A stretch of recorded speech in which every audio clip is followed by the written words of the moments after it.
Кием – одежда. Шалбар – брюки, шалбар.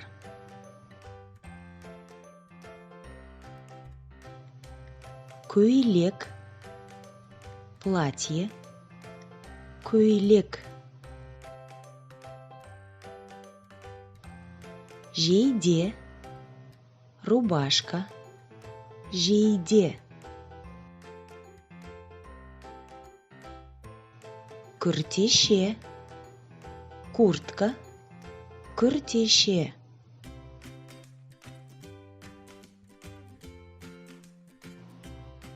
Тон – шуба, тон.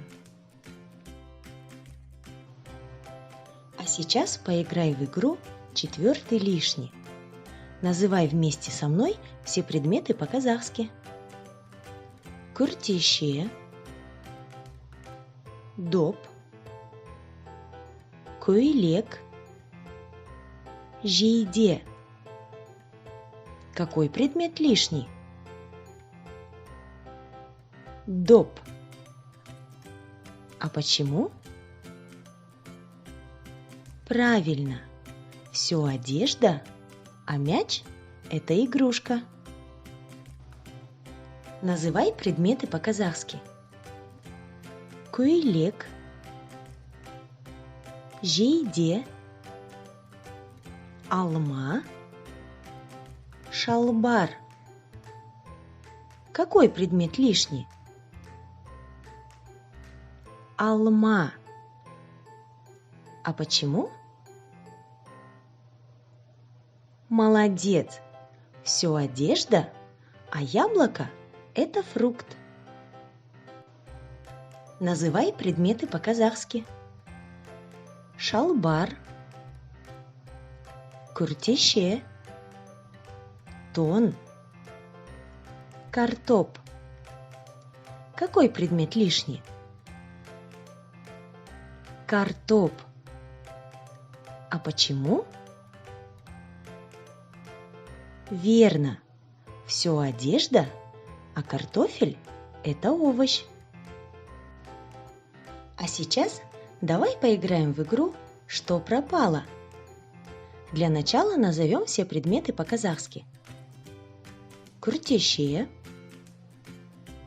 көйлек, шалбар, жейде, тон.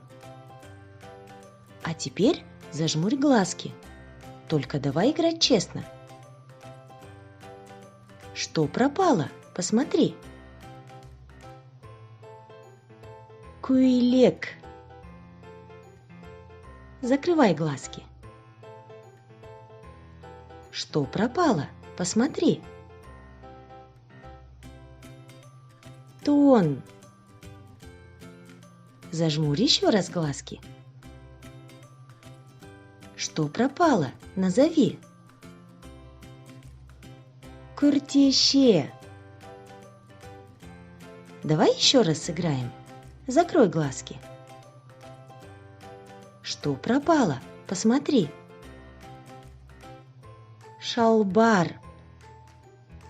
Да ты умничка! Я горжусь тобою.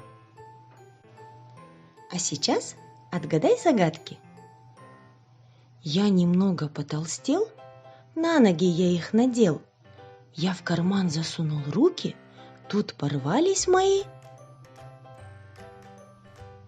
брюки, шалбар.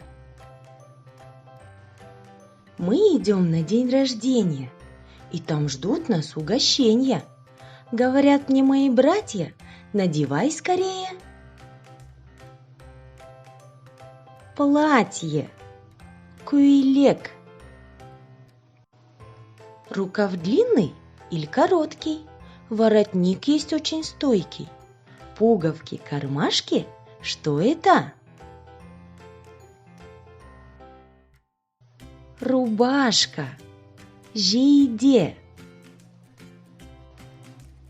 Как и на рубашке, у меня кармашки, рукава и воротник только капюшон пришит. Куртка, куртище. Из меха одежка, спереди застежка. От холода и снега согреет, где б ты не был. Шуба, тон. Молодец,